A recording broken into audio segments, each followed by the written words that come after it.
Meerdere ongelukken in het weekend. We konden het zien in de extra vandaag. Meerdere auto-ongelukken, onder meer tussen twee voertuigen op de Schubappelweg ter hoogte van de Karawaraweg. Daar werd geen voorrang verleend en kwam er een botsing waarbij een man en een vrouw gewond raakten en klaagden over aanzienlijke pijn. Ze werden ter plaatse behandeld en zijn daarna naar het CMC vervoerd. Ook vond er een ongeluk plaats op de Calle Flor de Libertad. Daar kwam een personenauto en een SUV met elkaar in botsing. En dat gebeurde nadat de personenauto om nog onbekende redenen op de verkeerde weghelft terecht kwam. Een ambulance kwam ter plaatse en vervoerde een slachtoffer, de bestuurder van de personenauto, naar het CMC.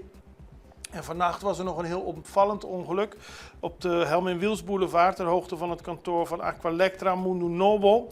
Daar reed een auto tegen een ambulance op. Die was onderweg naar het ziekenhuis met alleen een zwaailicht. De automobilist reed door groen, maar zag dus niet dat die ambulance eraan kwam. En dat leverde een